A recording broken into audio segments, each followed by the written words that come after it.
Va a comenzar a grabar y ponga OK cuando vea en su pantalla porque está grabando ahora la sesión.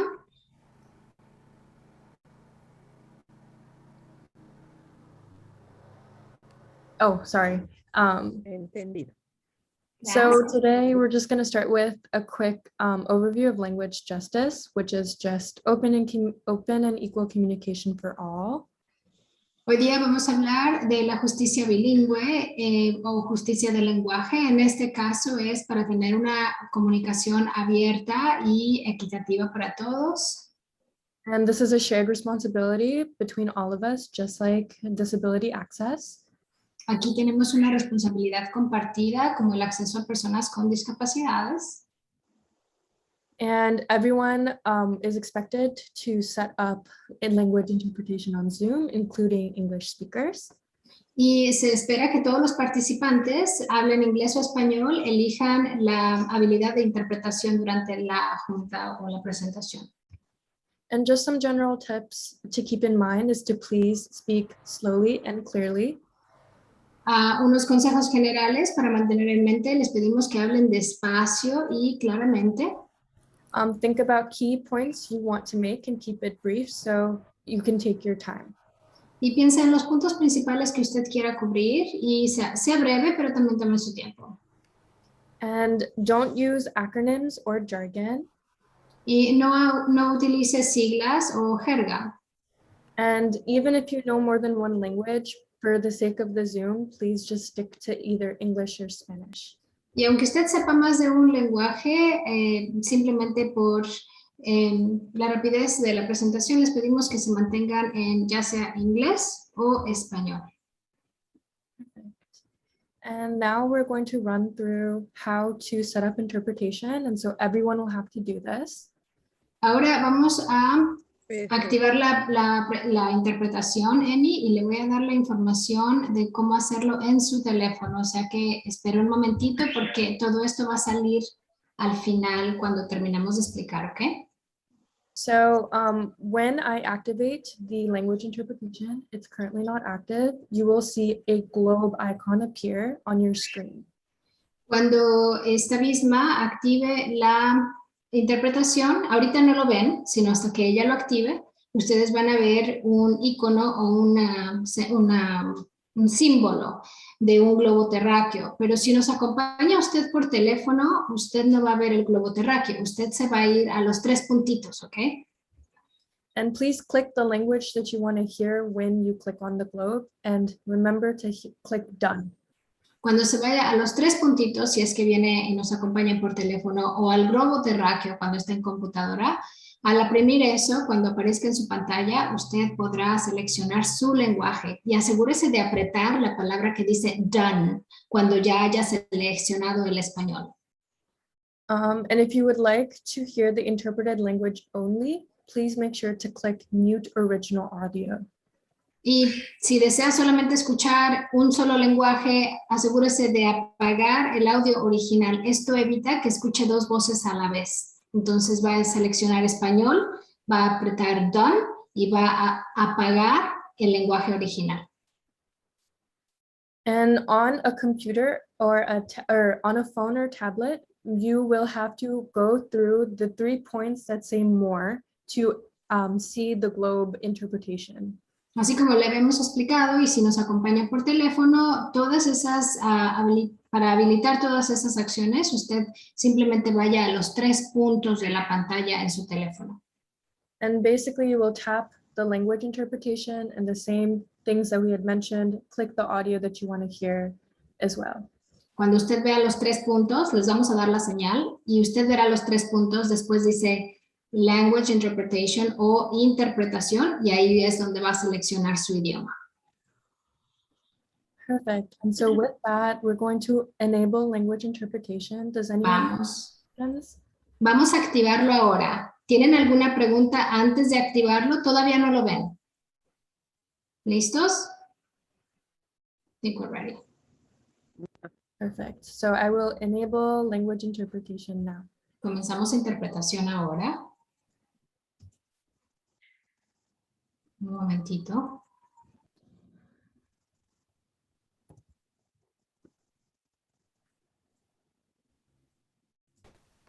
Perfect. So it should appear now. So please select your language now.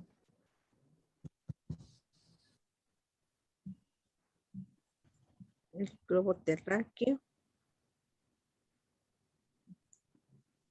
Español. Folks in the English channel, can you hear me? Yes. Yes.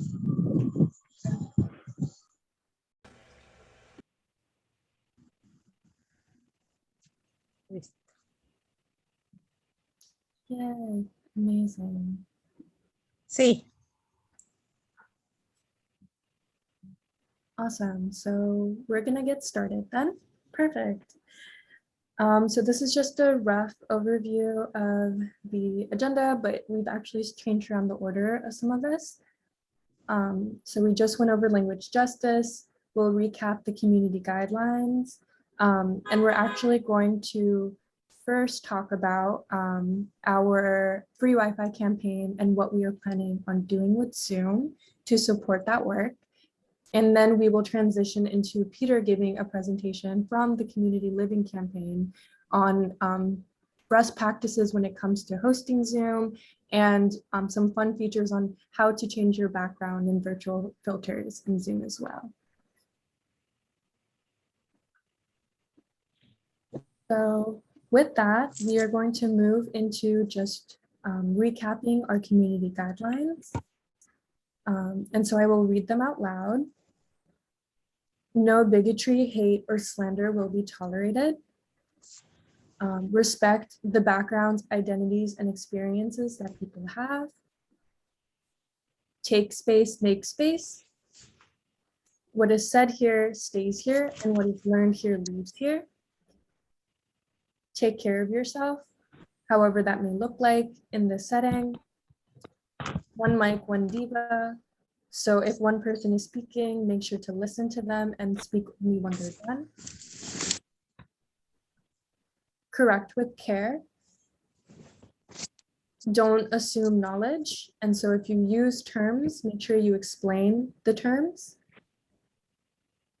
And I will also pause to see if anyone has any more that they would like to add to our community guidelines.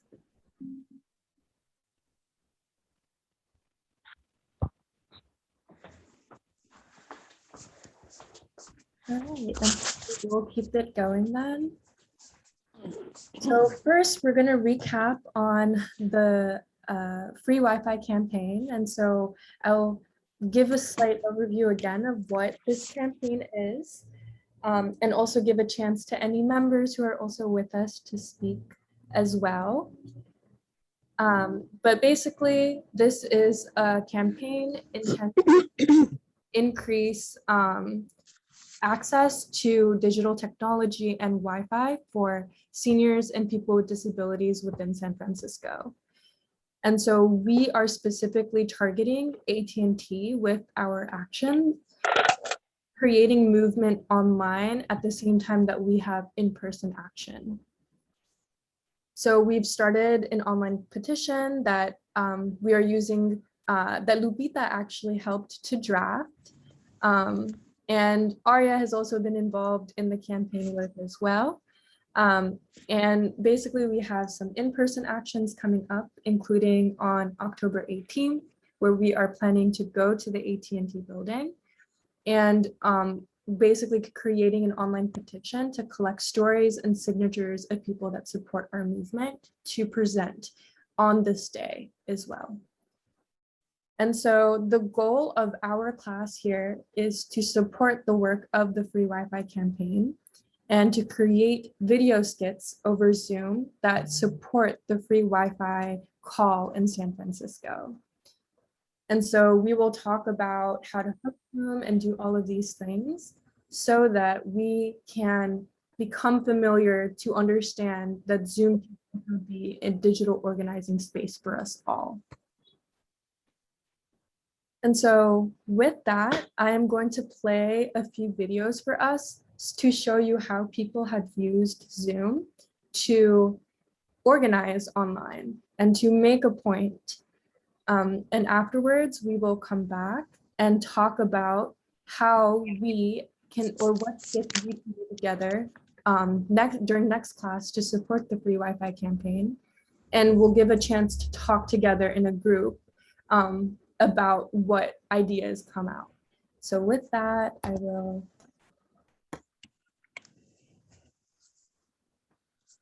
share the first video. I don't think I shared audio, so let me share audio first. I will also send out the slides.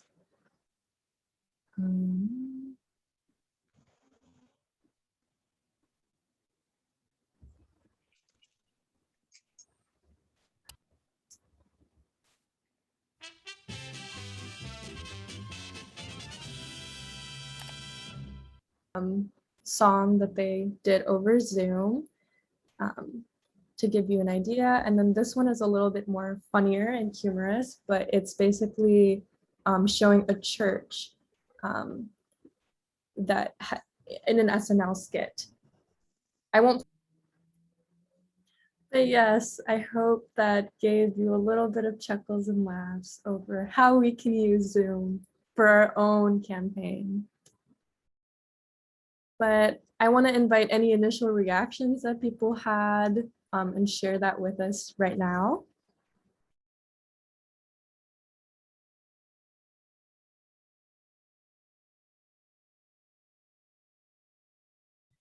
I've been in that same situation. As many meetings as I've gone to, everybody always wants to sing and nobody wants to talk. Is this the passcode here? Is this the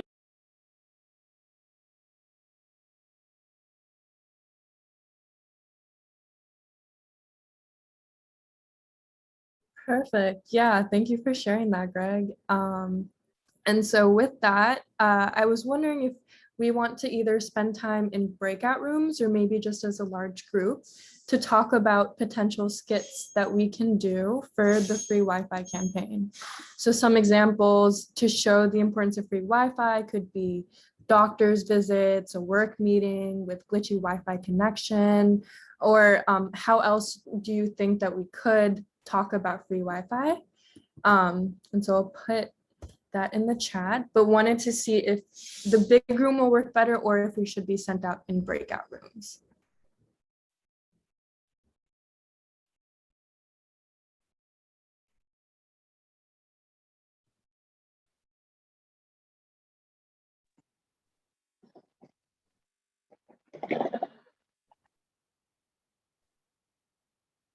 Big group. Does everybody else want to stay? Oh, okay, good to know. So we'll stay in the big group then.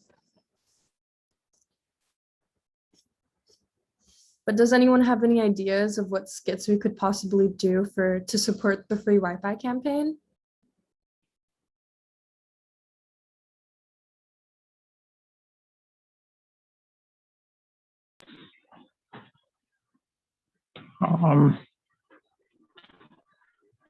You know, Bisma, I think the best way for us to start is by promoting the computer lab that we have at SDA, and maybe put on the edge of it that the reason it was created was because there were seniors that needed to have access to the internet and that they weren't able to. And this is just one service we provide, but the seniors as a whole need to have access to their own internet capabilities. I don't know if it could be made into a skit or not, but I'll think on the skit side. I just thought I'd throw that out there.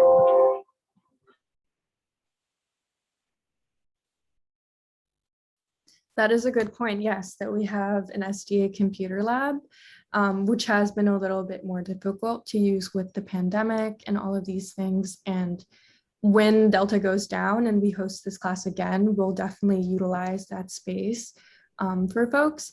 But yes, like understanding that the demand for free Wi-Fi is not just with connection, but with devices as well. So maybe we can talk a little bit about potential skit ideas that might highlight that importance. So what are things that we could use online, or what are things that you have to transition to using online with the pandemic. Um,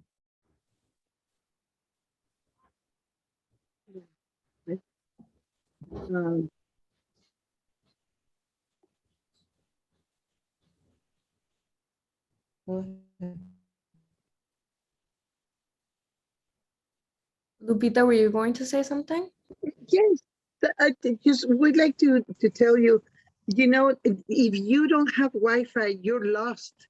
I had an appointment with my doctor today. I felt under the weather on Thursday. They said, okay, with those symptoms, you cannot come over. You have to go to for the test. And of course, it came negative yesterday, the results, because it's just a flu, right? But I had to go, and then they send you everything. They say, well, are you going to call me? Yes, it's a computer. It's a computer call, right? And you say if it's symptoms or it's something else, right? And they tell you what it is. But without Wi-Fi, how people can do that? Not even that. You're not able now to find out. If you don't have it, what are you going to do? Because then as they say, we really are not going to call you unless you are positive. You'll get a phone call from us. But what if you're positive and they cannot even reach you to tell you? This is, for me, is so important for us, the seniors, because we need all the help that we can. And sometimes our grandchildren are not here.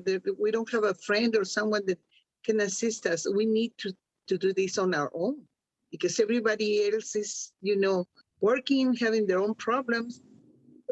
I really think that this is of vital importance. This is nothing like because I wanna, you know, be watching shows or something like that.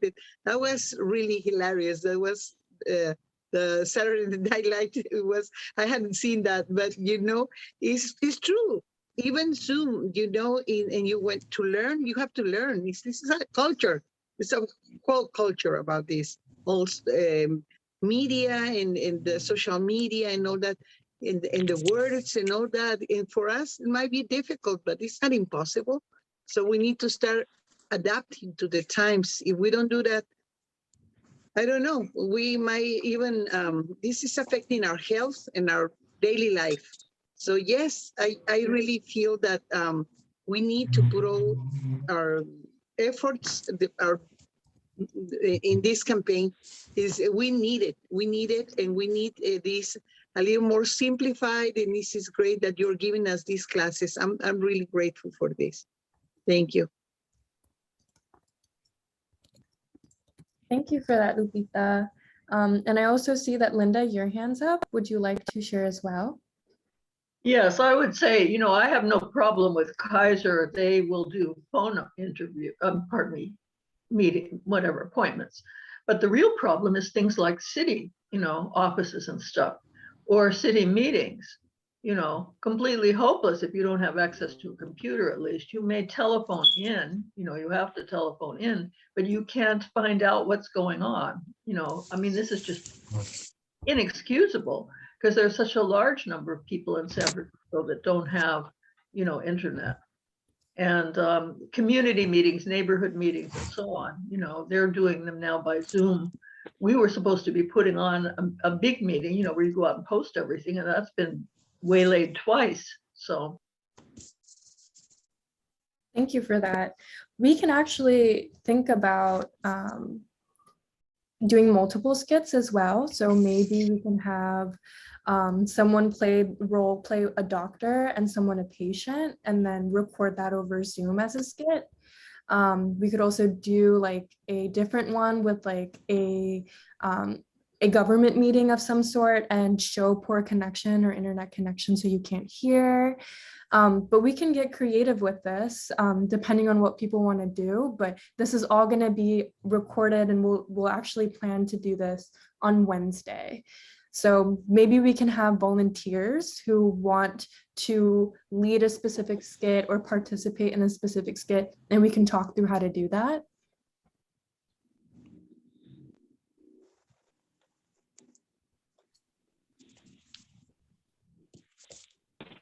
I'll volunteer for something. Oh, sorry, there was a bit of an echo there, Greg. We didn't really catch what you said.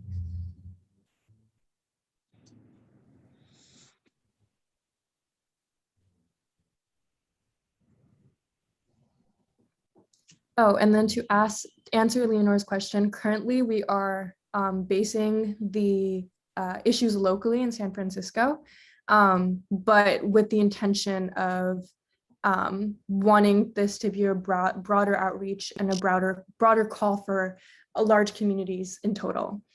So the language is specifically for San Francisco, but we want it to extend outward.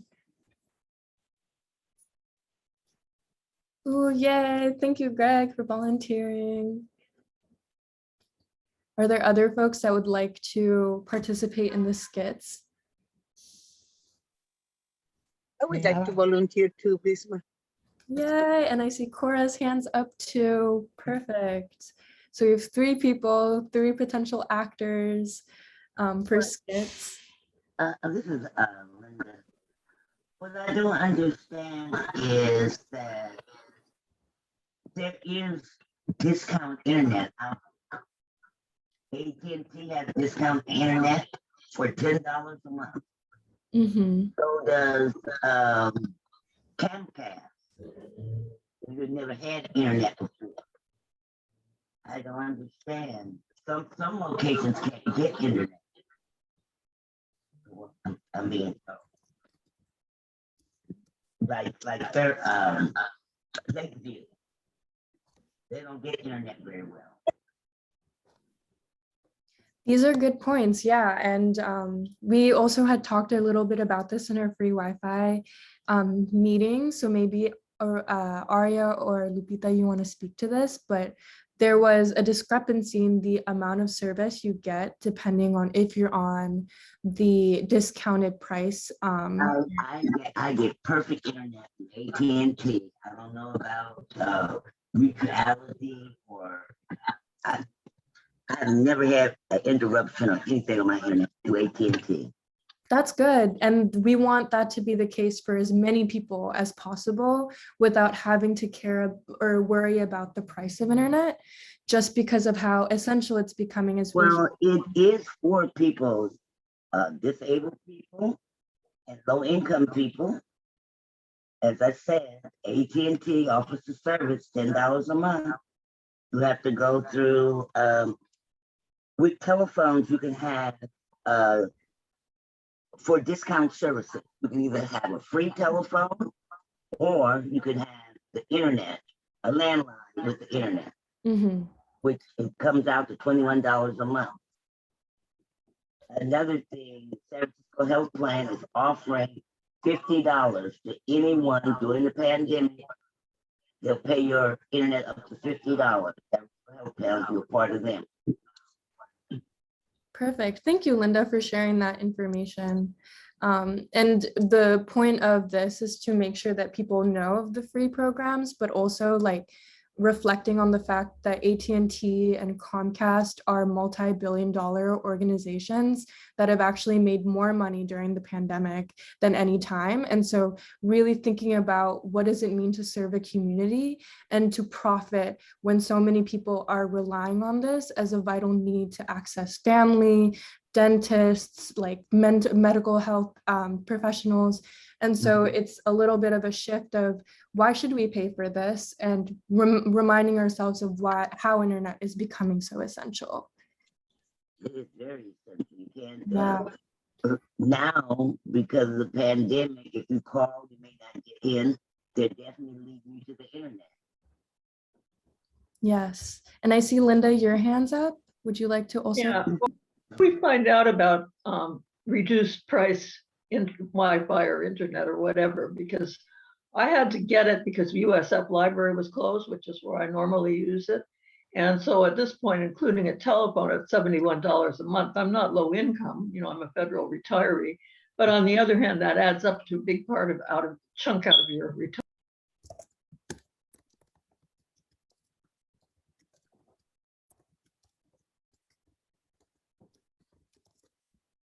Thank you for sharing that, Linda.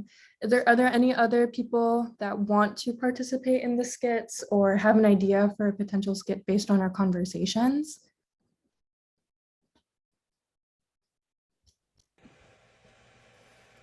One thing that actually, just based off of what Linda just said about going to the library, since we're talking about like access to Wi-Fi, one way that I just realized of a way you could maybe convey that in a skit is one person.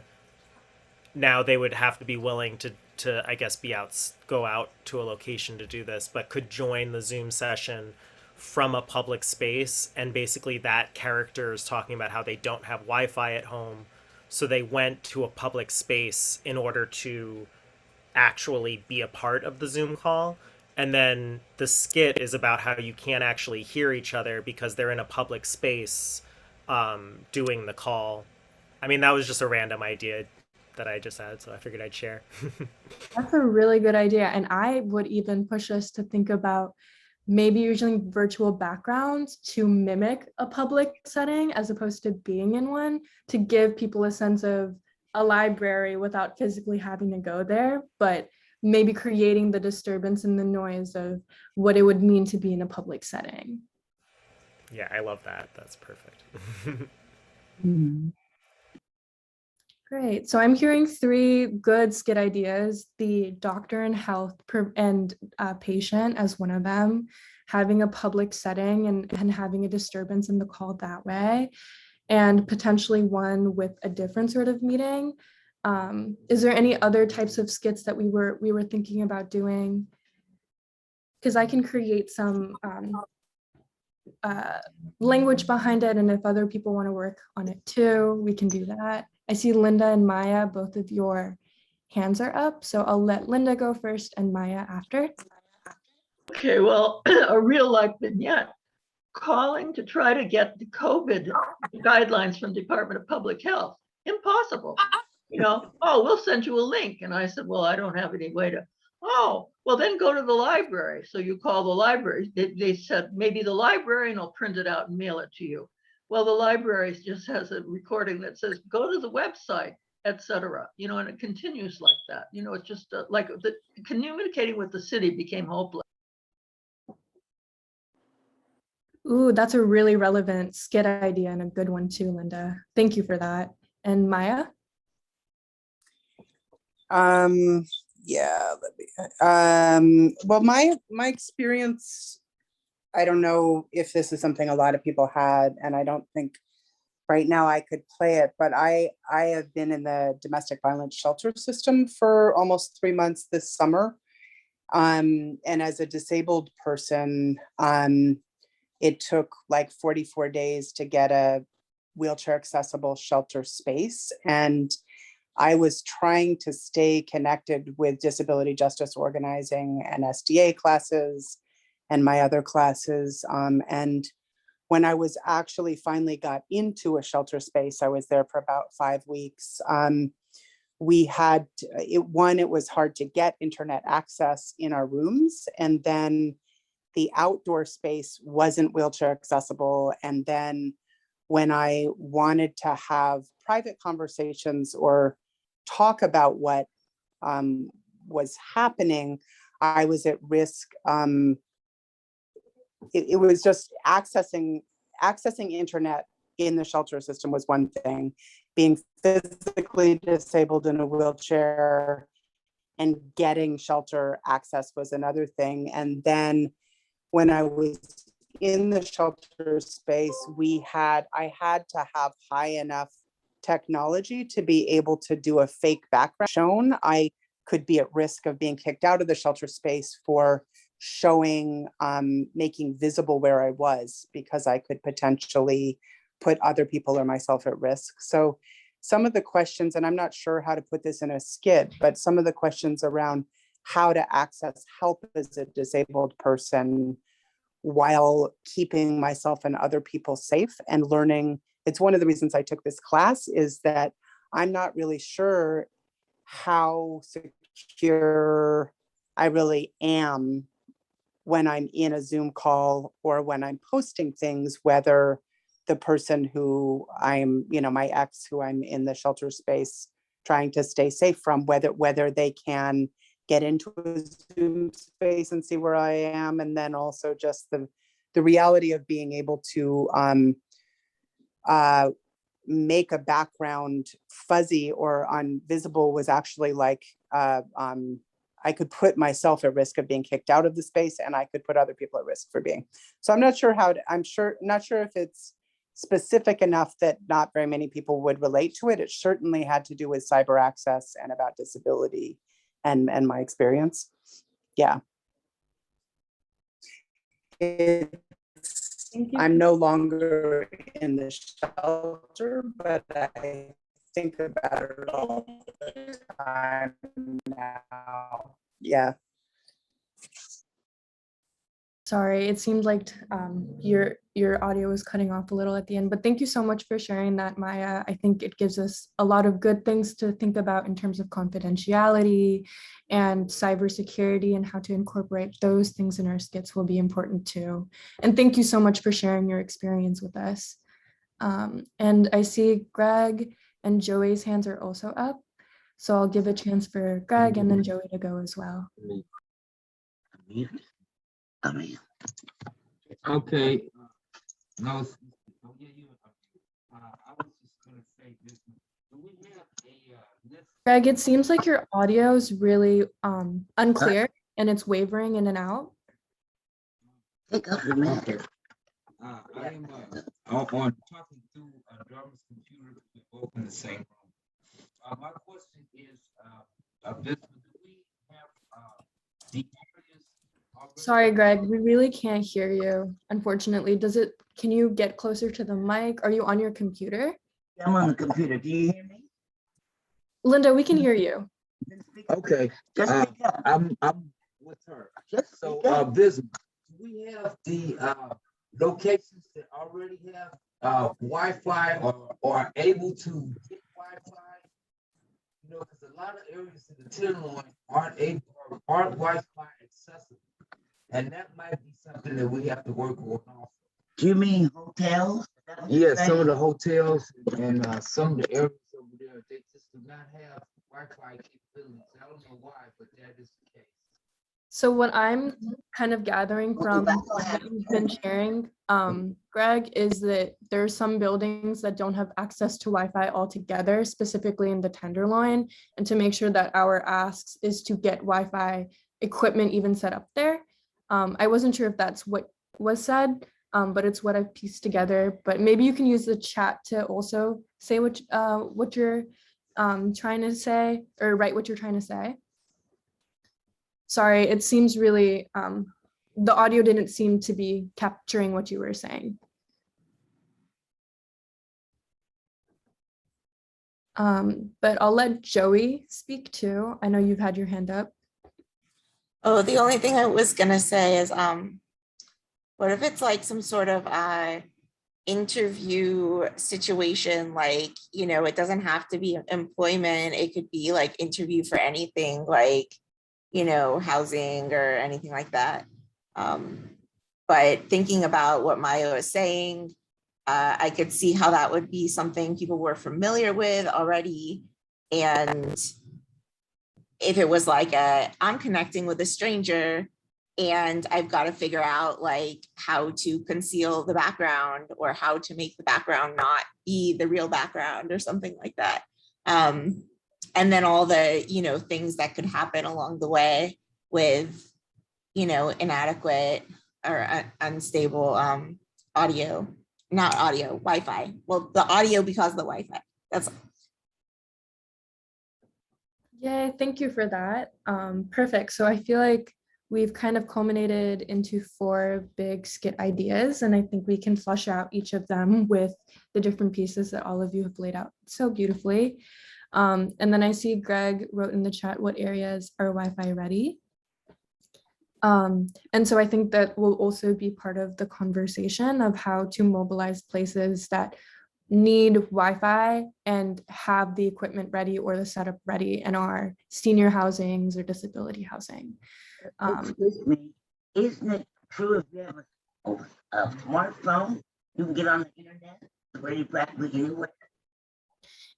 Not necessarily, but that Not if be in the there's a street. public hotspot, then, and if you are part with the carrier, then you are able to access that place. So it's to show that AT&T already has the capability of granting free Wi-Fi to the whole city, but is choosing not to for profit reasons.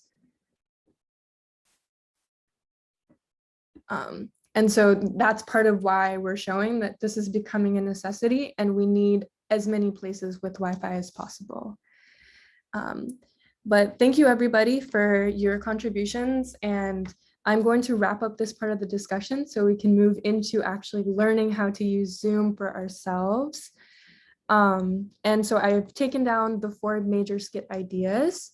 And we will work on actually creating the skits on Wednesday. And so I will work to draft talking points for people who have volunteered to be actors for the skit as well.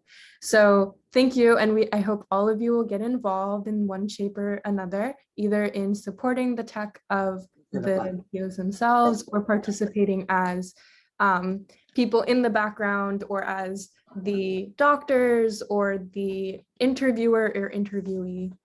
But thank you for taking the time to brainstorm with us. And so with that, we're going to turn back to the presentation. And so I'm going to give some preliminary text slides, and then afterwards we'll transition into Peter's presentation as well.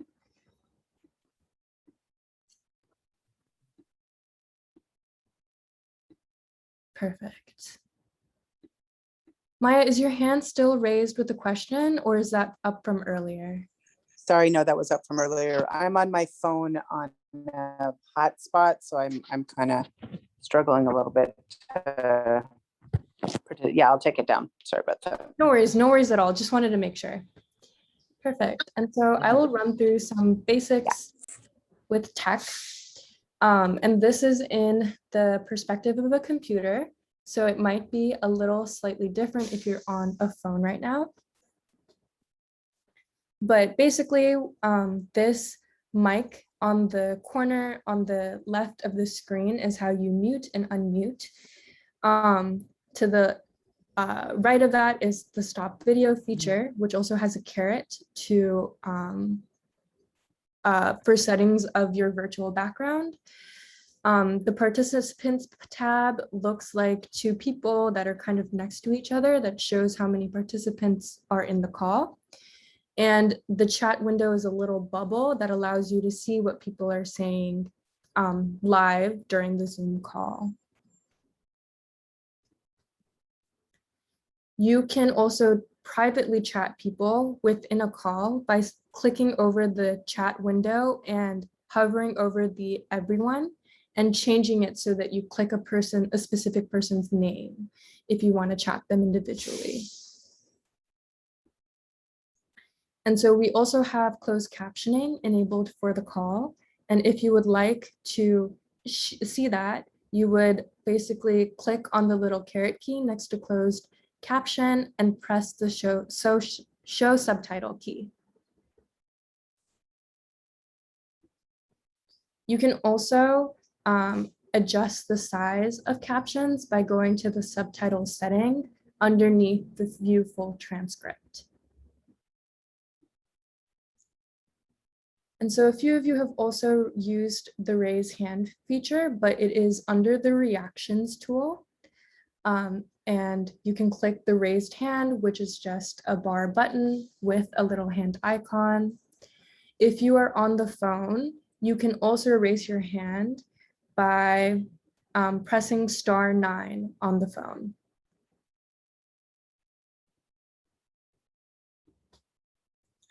So this refers to gallery view, which is a setting on your Zoom that allows you to see every participant's screen. And so you should be able to hover over the top and select your view to be able to see everyone in the call. Since I am sharing screen in the presentation, you won't be able to see everyone's face yet. So you can change to gallery view with the little button on top that is indicated there to be able to toggle between the gallery or the speaker. If you wanted to use your phone for audio, you could also leave the computer audio by clicking on the little caret next to the mic icon. Press leave computer audio, and it should automatically give you instructions on what to dial to join the Zoom through your phone.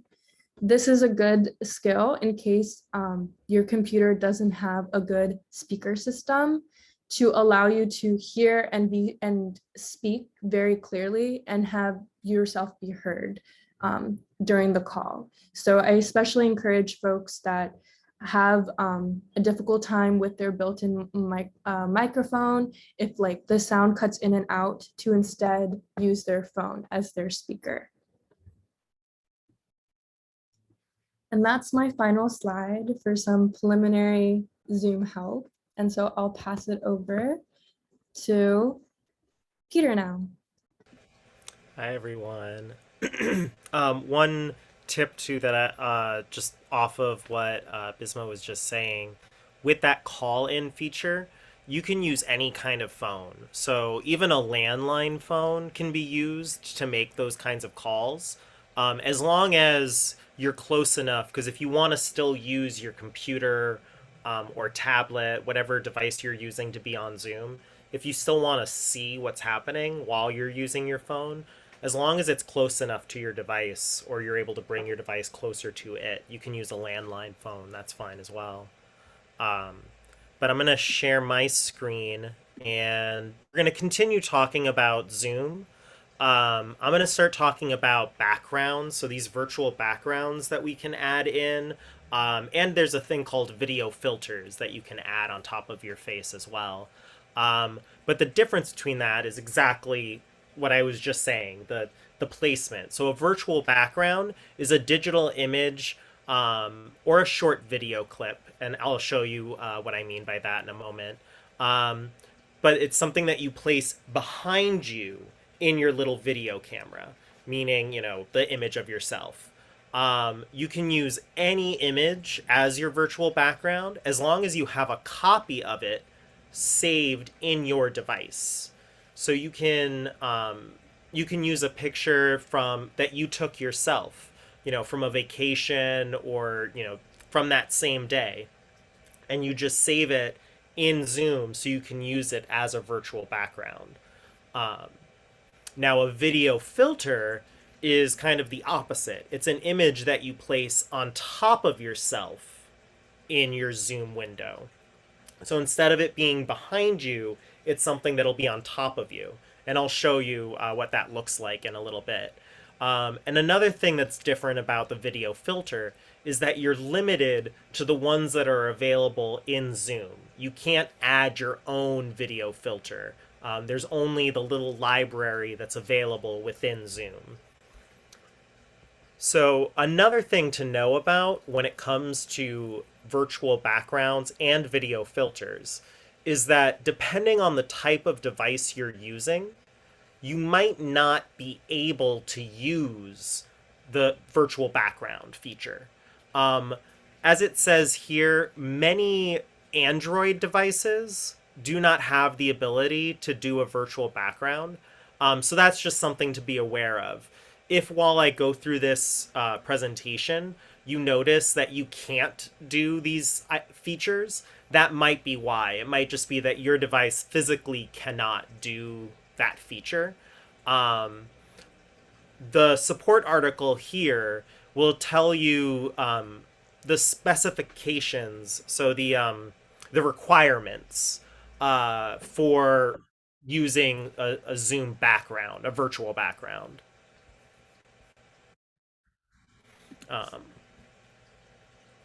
I'll put that link in the chat window later too, so that you have quick access to that article. This image here is showing you how to access virtual backgrounds. So this actually, Bisma just mentioned this really earlier on. The little caret or the arrow that's right here, when you click on that little arrow next to the stop video, or it might say start video, if you click next to that, it's going to give you this drop-down menu. And you'll see that the option for choose virtual background or choose video filter is right there. Now this is if you're using a computer. If you're using a tablet or a smartphone, you would click the icon that says more with the three little, I'll zoom in on this, right here, this icon with 3 dots, and it'll say the word more. And then you'll get another drop-down menu, and then you'll see one of the options will say backgrounds and filters. For both of these, you'll notice for a computer or for a tablet or smartphone, I just emphasize again that not all the devices will be able to do this. So I do apologize if it turns out that the device that you have isn't able to do it. Now, once you do click on the backgrounds or video filters, you're going to see a screen like this. Now, obviously, you won't see an image of myself waving at you, but instead, in that square where we see a picture of me waving, it'll be an image of yourself, because this is the preview of what you will see. So you can click through the different images, these little squares on the bottom, and try out different virtual backgrounds.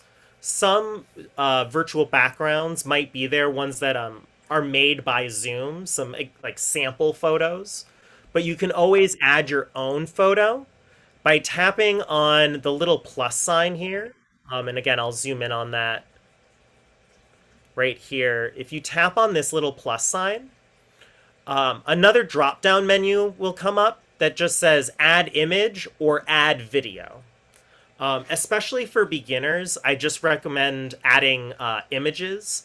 Videos can get a little complicated because they're short video clips. You won't really be able to use like a long video, but play around with it. As you get more and more comfortable with Zoom, you'll see what works best as a virtual background. But images, you're not limited. It could be any picture you want. And then something that somebody else mentioned earlier with just our conversations, you also have this option here called blur. And all that does is just blur your background. So it blurs what's behind you. So if you are trying to be professional, maybe for like an interview, like things like that was mentioned earlier, I would recommend blur, just because you're not putting any kind of colorful image behind you. You're just blurring everything, which probably looks, I would say, maybe the sleekest and most professional. One other thing I want to say before we move on to the next slide is down at the bottom here, it says, here, I'm going to zoom in on it. Down at the bottom here, it says, I have a green screen. I only recommend having this box checked off if you own a green screen. And when I say green screen, I mean like a green sheet or any color. It doesn't necessarily have to be green, but green usually works the best. And you're actually hanging it behind you. Or if your computer requires you to have a green screen. Some of you may come across this if, depending on the age of your computer, you might notice when you try to use virtual backgrounds, it'll actually say you can only use virtual backgrounds with a green screen. You'll get a little pop-up that'll warn you about that. So that's the only reason why I wanted to bring that up. Just in case you have to, in case you have to have one in order to use virtual backgrounds. It's just like I said, it's as simple as hanging a sheet behind you, and then making sure that this box is checked off at the end. And then your device will work with virtual backgrounds. This right here, so I'm going to just bounce back and forth between these two slides and you'll see. This is the video filters screen. I'm going to jump back to virtual backgrounds. You'll see not only are they very similar, but the tabs to go between the two are right here. So you'll see it says virtual backgrounds and then it says video filters right next to it. So you can jump back and forth between the two and actually use both at the same time.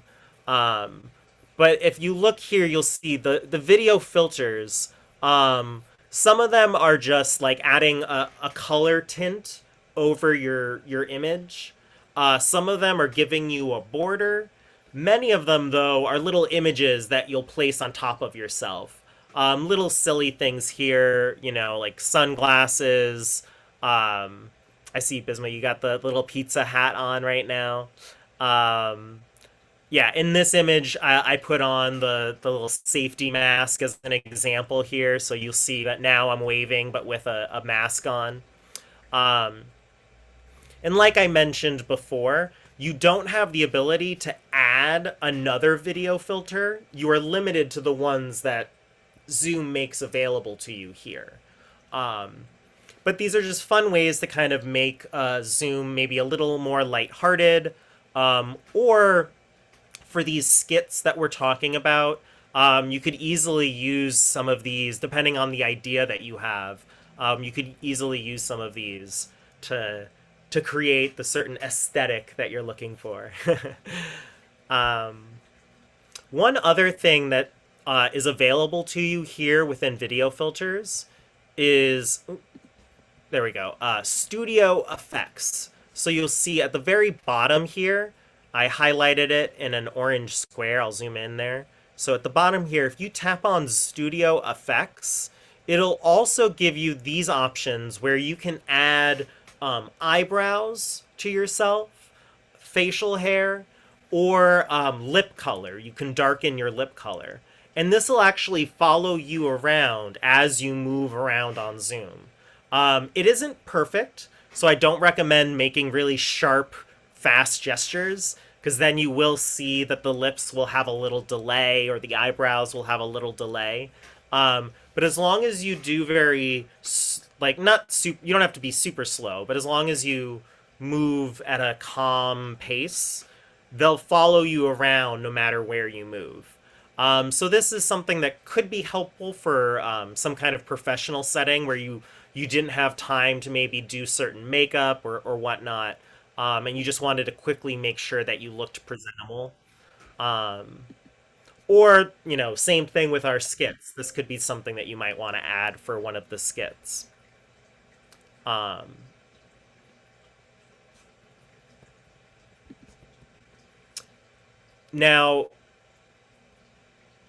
I'll transition into, I guess before I move on, because now I'll transition to how you can host your own Zoom session, and I'll have some tips on how to go into that.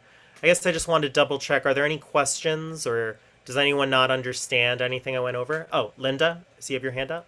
What does Android mean? Oh, good question.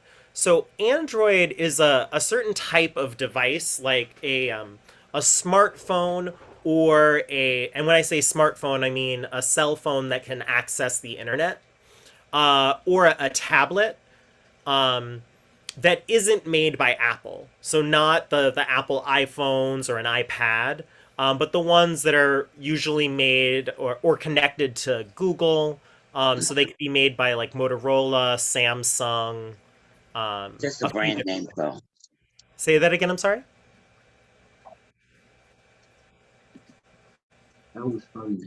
I'm sorry, I said just a brand name phone. Oh, right, exactly, yeah. Thank you, yeah. The question, I'm sorry, I'm Linda also, better known as Dorma. The question I was gonna ask is, like when you have a Google, like I have an Android and like I store things on Google. I don't know how to retrieve them from Google, and I don't know how to, like if I want to upload something, I don't know how to paste and cut to the document so I can give it to someone, or yeah, pretty basically. So I'm saying I have on my phone, I have Google, I have a Google Drive I store my pictures on in the clouds. So you mean you're not sure how to use it for a virtual background? Just because I Oh, do no, want to no, no, focus no, on no, no, no, Zoom. no, no, that's, I'm I'm not just talking about backgrounds. Yes, I do know how to use it for a background. But I'm just saying, I guess I'm talking about something different. yeah. I kind of I think I understand your question, but yeah, unfortunately, just for to respect Okay, everyone's time, I do want to focus on Zoom. of I'm sorry. course, of course. Greg. Yeah. First of all, thanks, Peter. This is a lot of good information. The one thing that I wanted to ask you was, I'm on my Android right now, so I'm not able to get a virtual background. But if I would put a virtual background on my computer, would I be able to use this same background on my Android? Ah. Oh yeah, good question. Unfortunately, no. You would be able to, like you said, as long as your computer shows that you can do it, without knowing what kind of computer it is, I don't want to promise that you can definitely do it. But yeah, more than likely, you probably could do this feature on your computer. However, even when you log in, if you have your own Zoom account, when you log in under that Zoom account on your Android, that feature just won't show up. And it's because of a physical part of your Android. So that's why it's not a matter of sharing the image from your computer to the Android. It's just that the Android physically can't.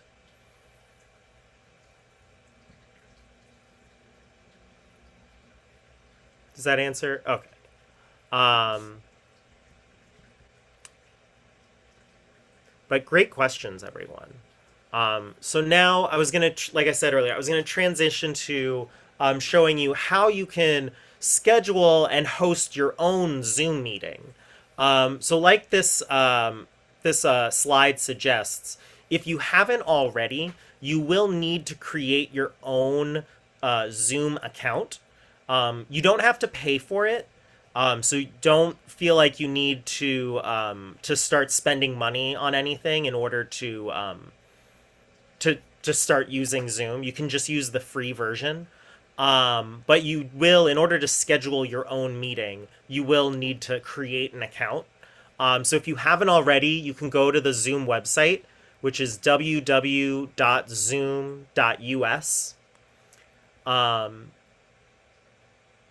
And then you would click sign up. It's free. And you see it's in a big orange rectangle. And when you click on that icon, you just follow the prompts.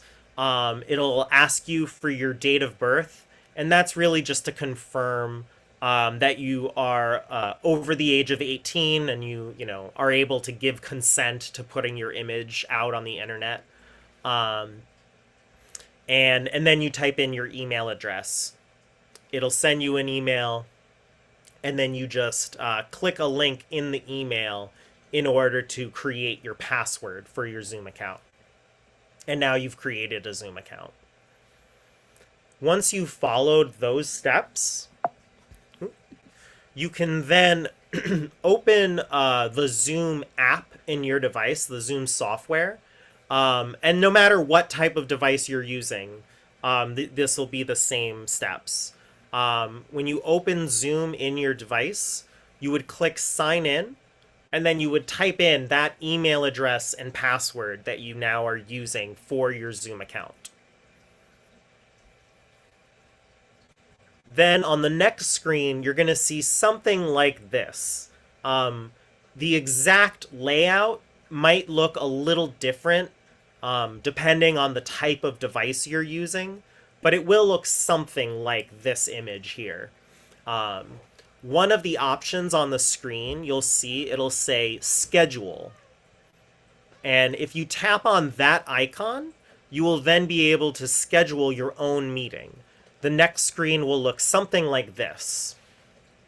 And you're able, from top to bottom, I'll just give a rundown of everything you can create here. So topic is the name. So you can name your Zoom meeting whatever you'd like to name it. Then you can select the date and time, and then the start and end time as well. You can check off a little box to signify if this is a recurring event. So just like this Zoom meeting that we have here, this is a recurring event. So you're able to click on a link that's able to get you in for each class. That's something that you can create yourself, a reoccurring link that's able to be used on multiple days. You can select the time zone, which should be automatic, so you won't have to worry about that one, but you can double check that the time zone is set correctly. For meeting ID, I personally recommend using the generate automatically feature, where that just means it's going to randomly create a Zoom meeting ID number for your meeting, just a random selection of numbers. You also have the option of using your personal meeting ID, which is a Zoom number, a meeting ID number, that's given to every Zoom account, whether it's free or paid. Once you create your account, you'll receive a meeting ID number that's always available to you at any time, 24/7. I don't recommend using that for random meetings that you're scheduling for different things. I would say keep that for sort of last minute Zoom meetings that you want to quickly have with someone, just so that it's a number you can easily give out. And you also know that not that many people know that meeting ID number, because you want to make sure your personal meeting ID number isn't just given out a lot. It's easier to make random ones, because then you know once that meeting is over, that random number isn't used by you anymore. It's gone. And then speaking of keeping things secure, so right below this, you'll see you have options for security. You can turn on or off a passcode, meaning that there'll be an extra password that someone has to type in order to join your Zoom meeting. Or you can have a waiting room, which just means that there's an extra step for all of your participants. They have to wait in a waiting room. Some of you might have noticed before joining this class, for a split moment, you were in a space that told you the host will let you in soon. That's the waiting room.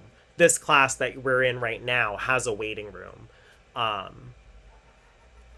You can also click this last one here where it says only authenticated users can join. What this means is that you're now forcing all of your participants to have a Zoom account. Whether free or paid, you're making sure that anyone who joins has to have an account that they're logged into. Some of you may, right now as a participant here, you may never have created a Zoom account for yourself. But you'll notice you're still able to join these classes. That's just based on the host's security settings. So right here is where you're able to set that. Below this are things that you want to have happen automatically.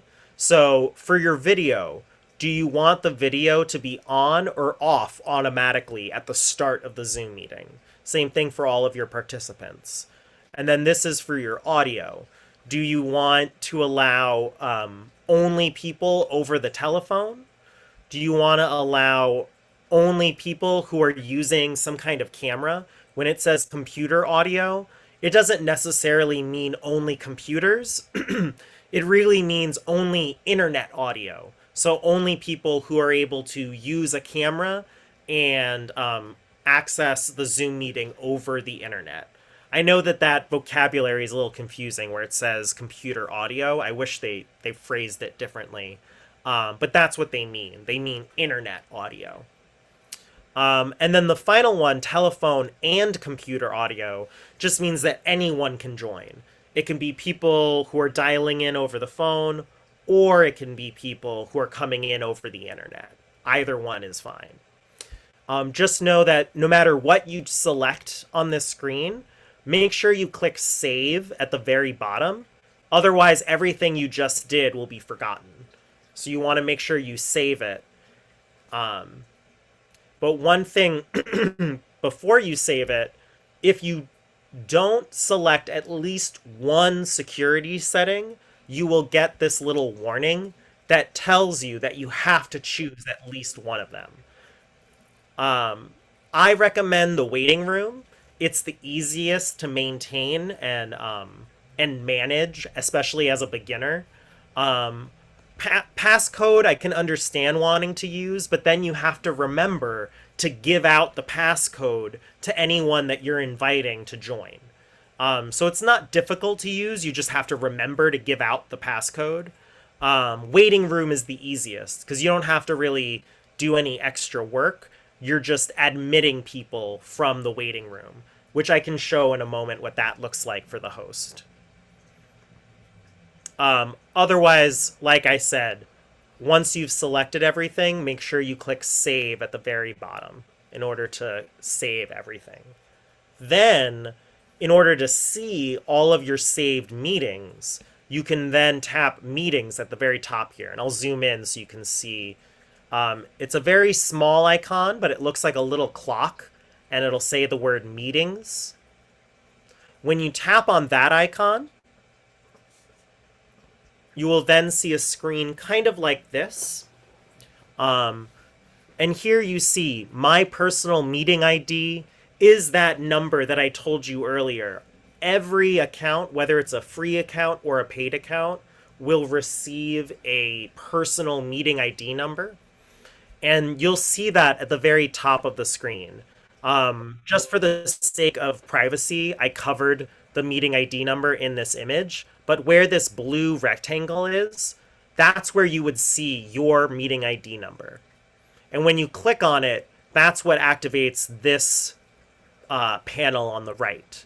So if I had a scheduled meeting, it would be listed here where right in this image, it's saying computer trainer meeting.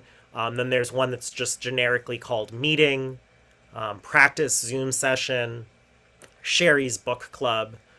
You can click on one of these, which would then activate this panel here. And you can click on one of these options. So you can copy an invitation, so you can give out invitation information. Or if it's the day of the Zoom meeting, you would just click start, and then now you can start your Zoom meeting.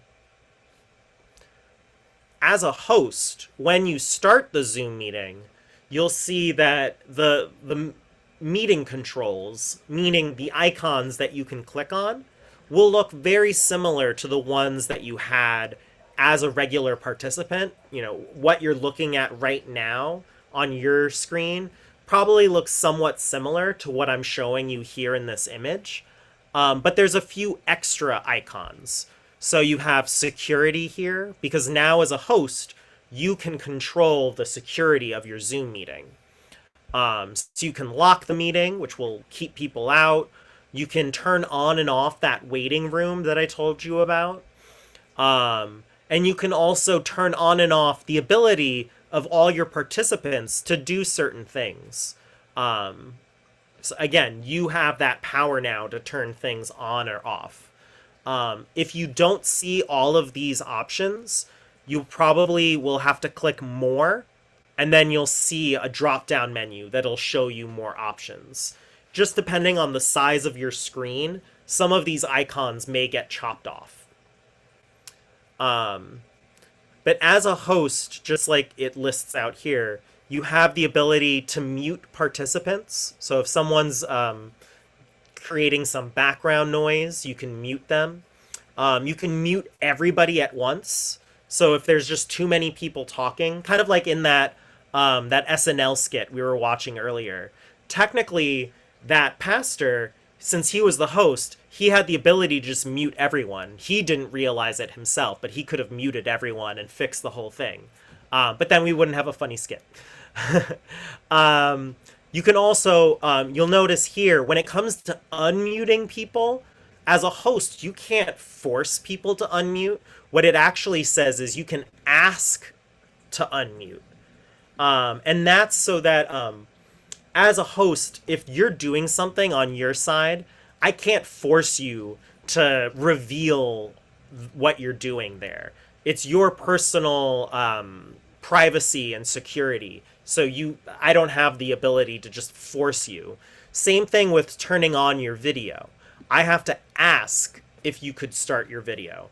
And when it says ask, what it actually means, if I click on that option where it says ask to start video or ask to unmute, a little pop-up window will come up on your side and it'll say host wants you to unmute. And you can, I believe it says accept or decline. And you're basically saying yes or no. So it's always in your power. I can force you to mute. If you're being distracting, I can force you to mute, but I can't force you to unmute and force you to share something if you don't want to share. But then with video, I can, like I said, I can stop your video automatically if it's being distracting or something. I can also spotlight your video. So let's say we're doing something and I want to highlight someone. I want us to focus on something that somebody's doing. I can spotlight you. This way, everyone is now focused on your video screen. So that could be useful when we're making our skits. We can spotlight certain people. You can also rename people. So right now we all are showing a name on our little squares written in small text. You can change that name to being anything you want. So again, another thing we can use in our skits where you can put the character's name or whatever it is that you're trying to convey in that section there. If someone is being disruptive or inappropriate, the host always has the ability to kick them out. So you can remove someone as well. And you'll notice the host has the ability to end the meeting. So you'll see here in the little red rectangle, for all of you right now, it's going to say the word leave in the red rectangle. But as a host, it's going to say end, because the host has the ability to just end the meeting for everyone. They have like the final key that locks the door, basically. And then I'm just going to do a time check. Oh, we have pretty good time. I'll keep going then. Because some of this is some extra stuff. So this is showing you what the waiting room looks like. So like I was mentioning earlier, you can turn on a waiting room. And some of you may have noticed, like I said before, when you joined the class today, there was like a white square, and it just said, host will let you in soon, with maybe like a spinning wheel perhaps, or something like that. That's what it'll look like on the participant side. But on the host side, the host would open the participants button, and at the top of the participant list, they would see people waiting in the waiting room. And the host has the ability to message those people, so they can send a little message, something like, sorry, we're having technical difficulties. We'll be starting the class in 5 minutes, or something like that. Anything the host sends you while you're in the waiting room, you do not have the ability to respond back. So just know the host is only going to use that to let you know something. Maybe to welcome you, or just to, like I said, maybe let you know that there's a delay. But you won't have to respond back to them. Or you see here, the host then has the ability to admit the participant in or remove them. So if there's somebody who wasn't invited, they can just kick them out right from the get-go without even letting them in first.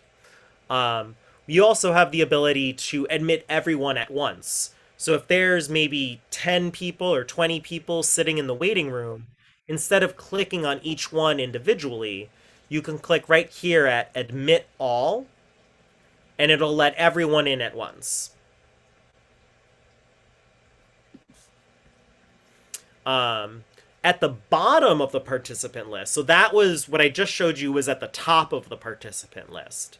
At the bottom of the participant list, again, when you are the host, you'll see options like this. You'll see the reactions that you're able to give, like the yes, the no, move slower, faster. You'll notice that you don't have the ability to raise your hand, and that's because you are the host. Raising hand is really to get the attention of the host, so it's counterproductive for the host to have the ability to raise their hand. So as a host, you won't see that button there, but you will see the more button, which gives you a few options that you can turn on and off. Kind of similar to what we had in the security button that I showed earlier. It's just more than one place to turn on and off a few features, like locking the room, turning on and off the waiting room, allowing participants to rename themselves. You can turn on and off if people are muted when they first join the class. Or whether or not you want people to even have the ability to unmute themselves. Maybe you plan on giving a talk about something and you want everyone to stay silent while you're the only one with the ability to talk. You could do that as well. Or turn on and off the little sounds. So some of you may have noticed in the beginning, there were some tones as people were coming in to the class and joining us. You can turn off those sounds as well. And then this is how you can share your screen, which is what I'm doing right now. In order to show you these materials, I have it first open on my computer. So I first, opened my document that I had created with all these pictures. Then in Zoom, I clicked on the share screen button, which is this, I'm going to zoom in on it. It's this green share screen button here with the green square and the arrow pointing up. When you click on that, you'll see a screen that looks something like this image here. And then the thing you want to share should hopefully show up as an option here. If it does not show up as an option, that means you've forgotten to open it first. You always have to have the thing you want to share has to be open first, then you click on the share button. If you mess up the order of that, you won't see the thing you're trying to share. You won't see it as an option here. These options up here where it talks about desktop, iPhone, iPad. I mean, the iPhone and iPad will only show up if you're using an Apple device. But I wouldn't recommend using any of these options. They're for more advanced users because sometimes it'll actually block certain things. You won't be able to share your actual image. You want to click on it here. Hopefully that wasn't too confusing. I'll pause here just to check if there are any questions. Or actually, I think this might be my last slide anyway.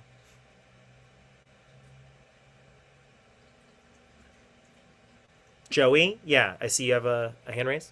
Yeah, well, okay, so, and sorry if my dog starts barking, he might. I want to share, like, if I'm sharing my screen for some video or like a legislative thing, and I want to share it into a Facebook group, but what I am running into is not remembering how to do like the mic, like, so that it doesn't pick up what like is going on, with dogs barking or whatever in where I live, but it will still share the audio from whatever it is that I'm watching. Do you know about that? Yeah, I know exactly what you're talking about. So down here, so when you're about to share your screen, if at any time you're sharing something that is a video or an audio thing, anything that's giving audio or video, you want to make sure that down here, these two options where it says share computer sound and optimize screen share for video clip, you want to make sure that they're both checked off. Then, as long as these are both checked off, then when you share your screen to show that video, you can mute yourself.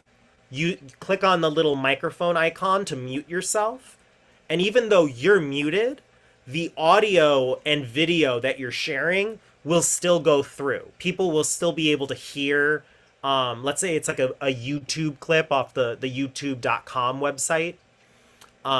They'll still be able to hear that, even though you're muted. So they won't be able to hear, you know, like you said, your dog or maybe you coughing or something like that. Yeah. Okay, thank you. You're very welcome. Good question.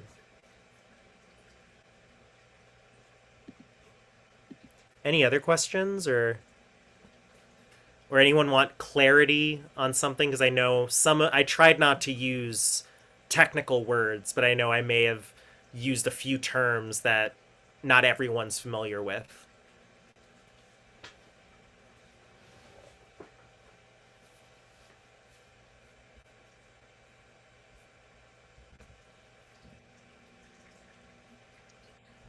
Could you show again how you, it's Dorma, how you made the video, how you managed to get the video up? I know do the background. How do you put a video in place of the background? Is it the same way? Yeah, so here, I'm going to share my screen again, and I'll go back to the slide about backgrounds. Oop, oop, oop.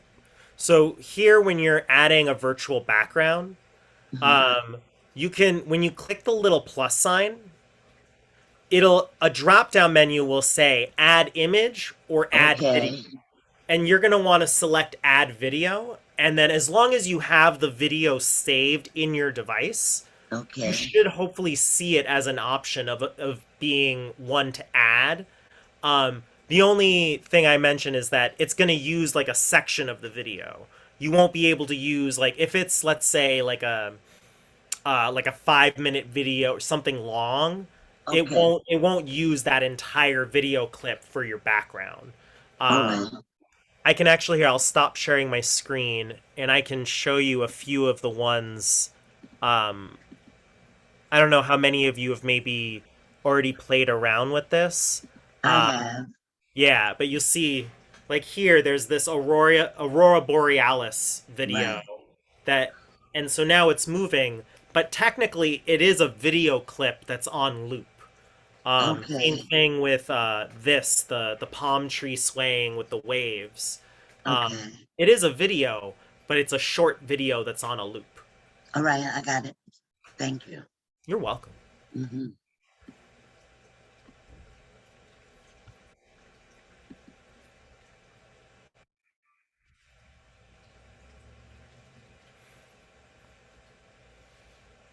One thing that since we're talking about making skits, here, I'll share my screen again. Where is that slide? Sorry. Here.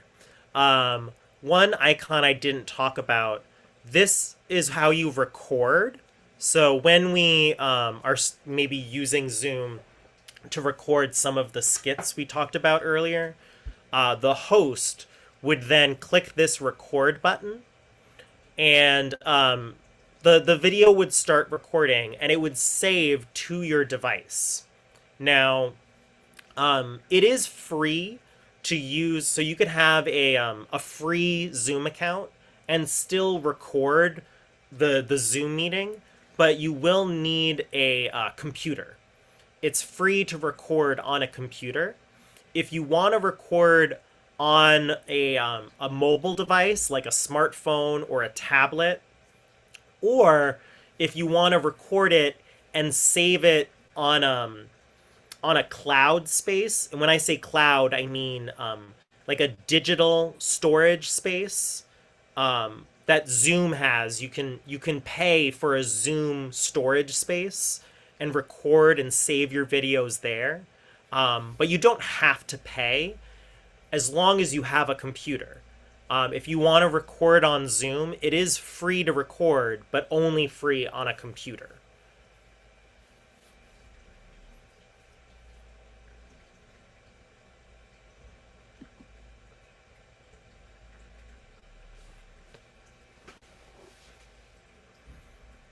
Any other questions or or I guess we can go back to the previous conversation too about other skits and things. But anything anyone wants to add, or a different part of Zoom that you want to know about?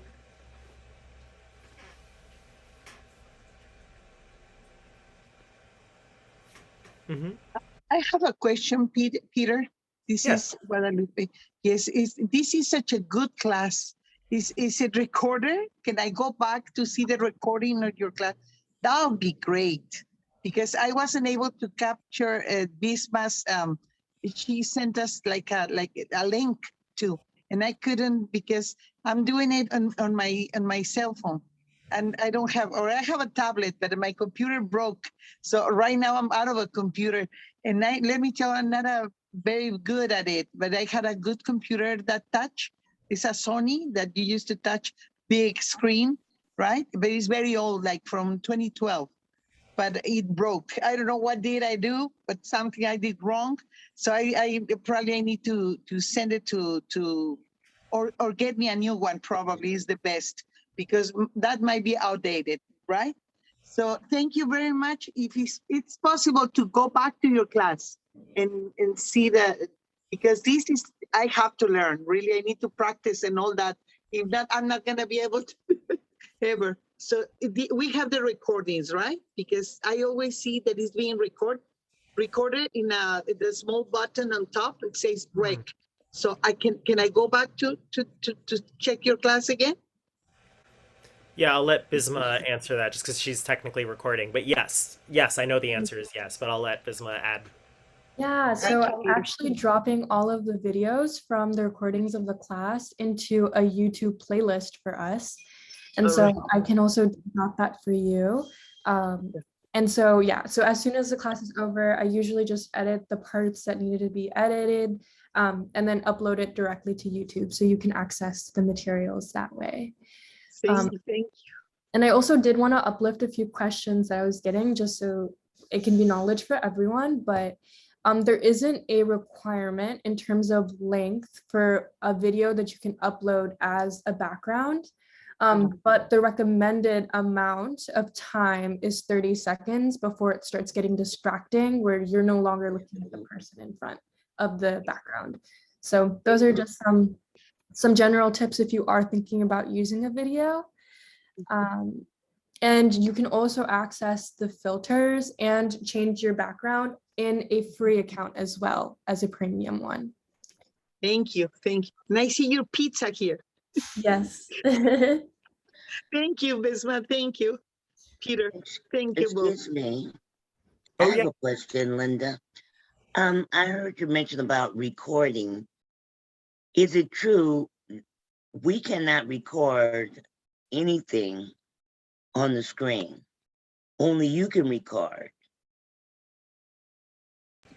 Well, it depends on, I don't know, I wasn't the one that created this Zoom link, so I don't know the security settings for this particular I know class. I have on my own computer attempted to record, you know, but it wouldn't do it. So I'm under the impression only the host can record the show.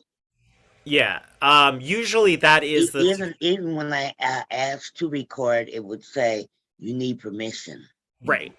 Yeah, and that's what I was just about to say, is that the host is able to give permission to specific individuals to record.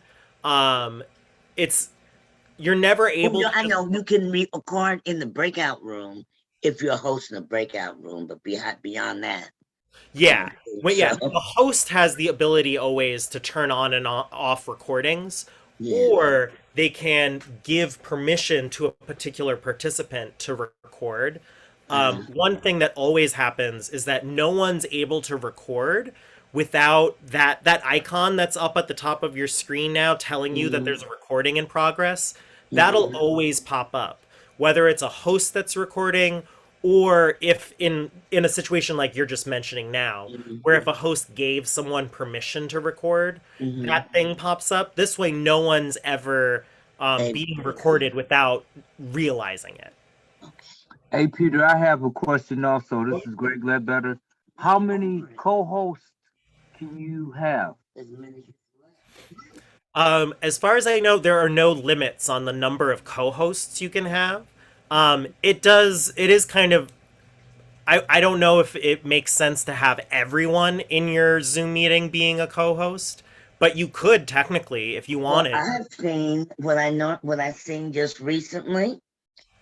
It was a big conference, and I know that you can have up to 100 people, but if you have more than 100 people, you have to pay. Yeah, that So, is true. Yeah. but what I seen was it was like in the conference they had several people with computers. So I assume that if if you have 500 people you're trying to let in, if you have 5 computers, you have 5 different hosts to bring all those people in. Right. Absolutely. Yeah. The best thing about have it basically you want to create co-hosts for reasons just like that, so that you're able to split the tasks. So Mhm. especially if you're planning something very Oh, large, huge. you don't have Yeah. only, a few people. You have a team that are all Mhm. working to make sure Work everything's together. going smoothly. So Right. yeah, like you said, admitting people in, Right. maybe keeping people muted if there's like different presentations going on, something like Right. that. The breakout room. So yeah, but yeah, you're absolutely right about the number of people too. So for a free account, you can have up to, I think it's actually 99, I think is like the 99. cutoff number. Yeah, okay. Um, That's and right. then in order to have 100 or more, you would have to pay. Right. Another big limit for the free accounts is your meeting would be 40 minutes long. 40, yeah, 40. Yeah. Yeah. You could always start a new meeting, but Hmm. the current meeting you're in is That's going to for get your cut free off at meeting. 40 minutes. Yeah. Yeah. Mhm. But That's very interesting that you mentioned, because sometimes I'm on a long distance, not long distance, but a little bit away, like 50 something miles or so. In 40 minutes, the phone will actually cut off. Oh, yeah. If the host, just know that it's the This has host that nothing to has to. even do with that. Just came to my mind. This has nothing to even do with the internet. This has something to do with the with your phone, your cell phone, and that's happened to me several times. It automatically cuts off at a certain period. Hmm. Interesting. I mean, I know that, yeah, for Zoom, I know it is the host who has that control. Well, or not control, that's the wrong word, but as long as the host has a paid account, Uh-huh. then you have unlimited Limit. amount of time. So some of you, like I said earlier, some of you may have not even created a free Mhm. account yet, let alone a paid account. I But that's created why a you've free been able to account, be here. but Yeah. I never, but although I had it, what I'm gonna do with it? No, I Oh haven't. yeah, no, yeah, that's why I said earlier too, you don't need to pay. The only reason why you might want to pay is for those specific features that we were just mentioning now. But yeah, otherwise, the average person, you do not need to pay. I Yeah. guess first you have to figure out, exactly what you're gonna do. Mm. First. Oh, and then Linda Chapman, I see you have a question. I see your hands raised. Yes. If we were going to try to have a neighborhood meeting, it would have to be maybe 2 hours or thereabout allowed. And then also we would have to have an unlimited number of, not exactly unlimited, but if we were renting a church room, 100 minor might not be enough. So what does it cost? Do you have to pay every month regularly, or you pay by meeting, and what does it cost? It is a monthly cost. I don't have the number off the top of my head, but I can let me see if I can pull I that think up it's off the website. $10 for just a real, basic account. It's $10. Yeah, I think it's something like that, I believe. Um,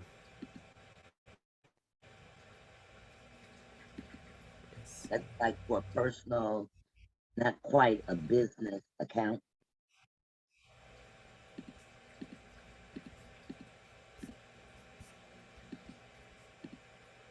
um, okay.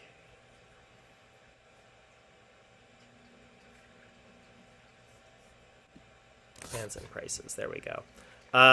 Oh, it is a wait. Maybe is there a cheaper one? Let me see here. The first one I see here is $14.99 a month.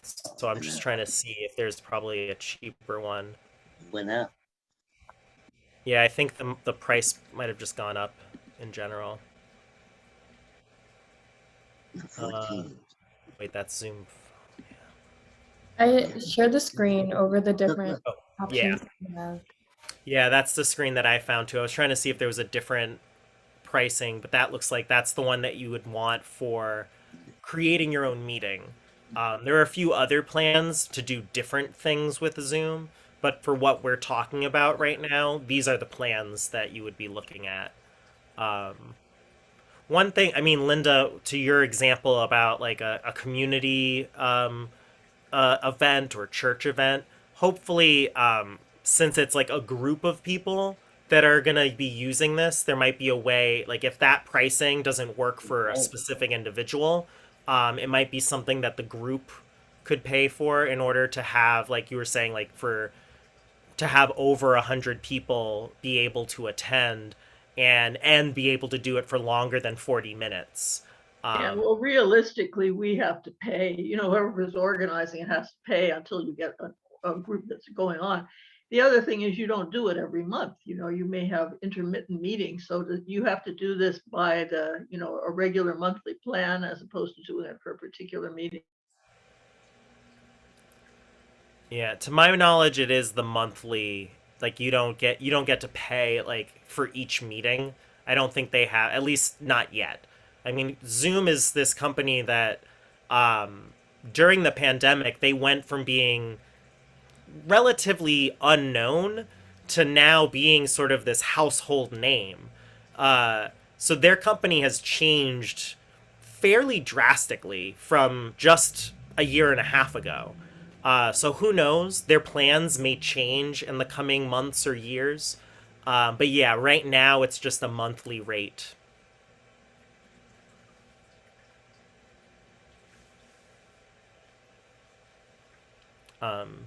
And to that point too, if some of you are thinking, I mean, right now the purposes of this campaign that we're talking about, Zoom would be the best way to record these kinds of things. But if some of you are thinking about Zoom just to maybe talk with a family member or a friend, there are other free options for you to talk to someone without that 40-minute time limit. You might not be able to talk to, over 100 people, like for a church function or something like that. But for more like smaller groups, there's things like Skype. If you're using Apple devices, FaceTime now supports group calls. So as long as everybody has an Apple device in your group, you can all talk on a video group call within FaceTime. There's a Google one called Google Meetup. Is that what it's called? Yeah. Or Meetups, yeah. And that's very similar to what we're using here in Zoom. So those are other options. I don't want to make it sound like Zoom is the only one there. It's just for what we're talking about here with this campaign, Zoom is what would work best for like recording the skits that you're planning, getting the information out there, because some of the other ones are lesser known right now, because like I just mentioned, the past year and a half, Zoom has become a household name. So as far as like getting the word out, Zoom is one of the best ones to use to really get attention and get people to come.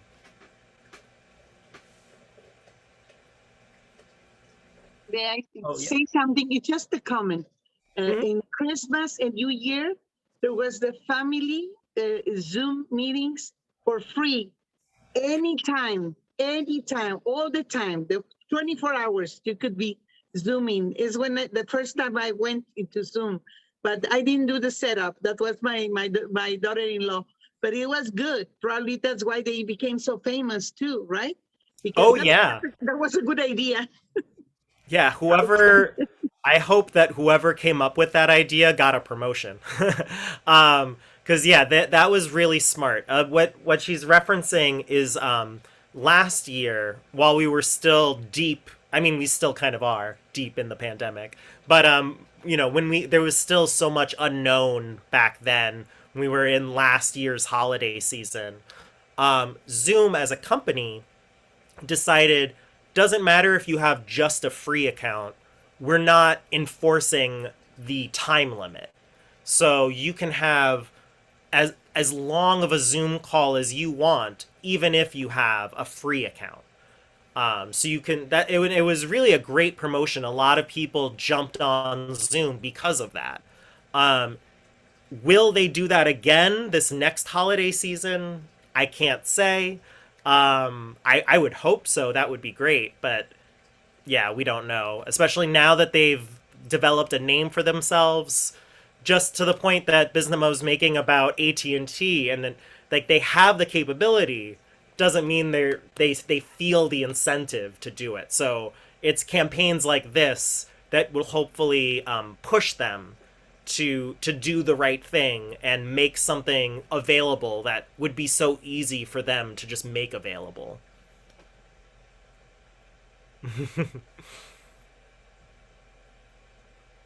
Stay tuned. We were actually going to talk about doing a Zoom campaign as well to increase its accessibility later down the road, probably after the free Wi-Fi campaign. So all of you would be perfect candidates to talk it up with us.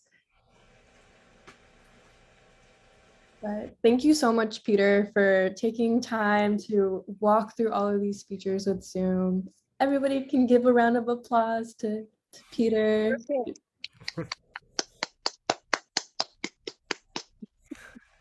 you, Peter. Thank all of you. Yes.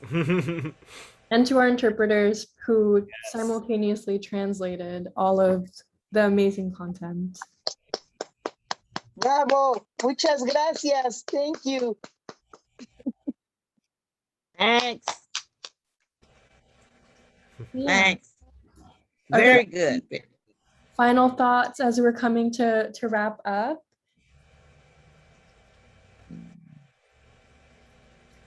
I just want to say, Bisma, I'm thankful to you guys for all what you're doing for us, because all of this is so necessary. And I know it's going to cost me. I have to practice. I need to go over it.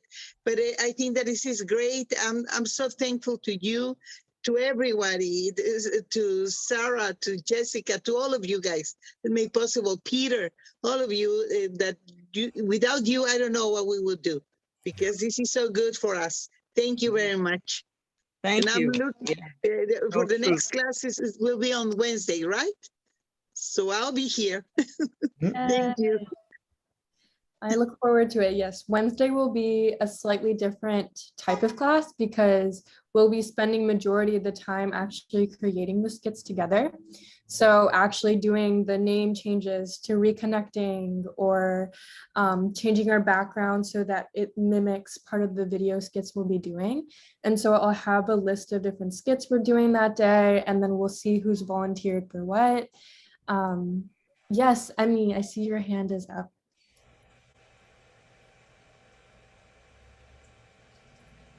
Oh, you're muted.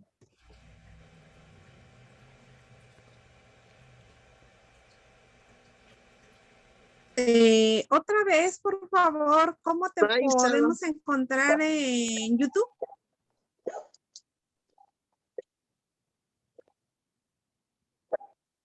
So I will search it up right now, but I should email it to you too.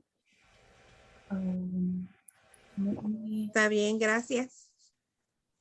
Find the playlist. Yes.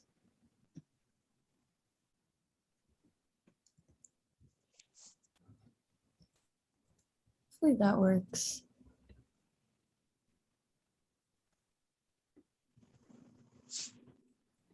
But we have the SD. Gracias. Yes, perfect.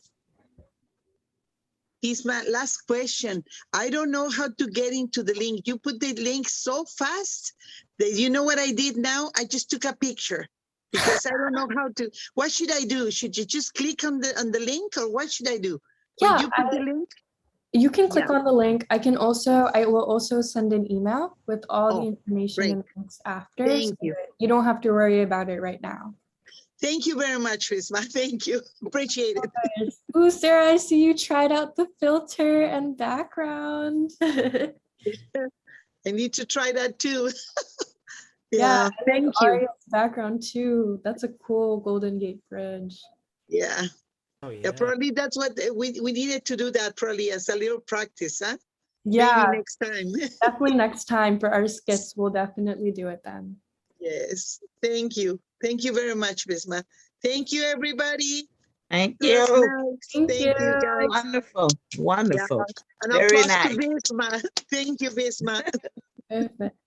Oh, Aria, your hand up? Bisma, when you send us the Bye, guys. slides for today's presentation, could Mhm, you also include for me the ones that were used in the last meeting mhm. regarding Twitter? Because I wasn't able to attend that one. Yes, I can definitely do that.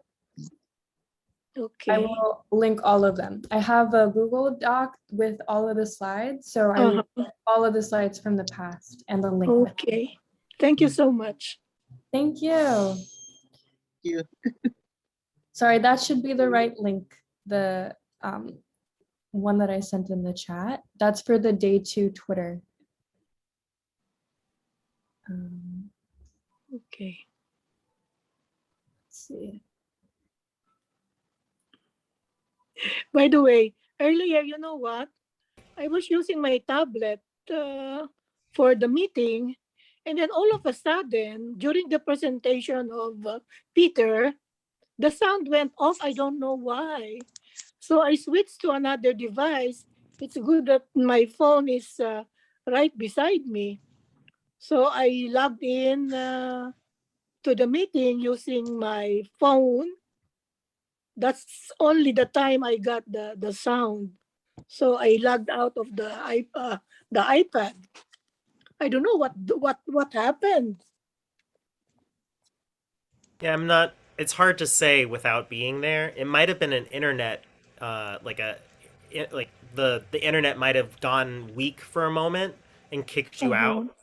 So it might not have been the iPad itself that had an issue. It might have just been the internet going down. And then by the time you tried again using your phone, the strength might have gotten back up enough to let you back in. I Were you see. about to say something too, Bisma? Sorry. No, that was basically what I was going to say. But yeah, sometimes Zoom has its own mind and it doesn't necessarily align with what we're trying to do. So in those cases, leaving the meeting and then coming back might actually resolve the problem. I have a question for Peter. It's about the passcode. Is the passcode also generated by randomly, or does the host choose the password herself? Yes and yes. Passcode, I mean. Either. You can have it be like a random little code that gets kind of randomly typed in for you. Or you have the ability to delete that and type in your own password. You can kind of personalize it if you want. So yes to both. Okay, thank you. The one thing, like I said during the presentation, is you just have to remember to give out that passcode. Because obviously anyone with the link will only be able to get halfway there. They'll get the link and then it'll ask them for the passcode. So if they don't have the passcode, they can't get in. Thank you. You're welcome.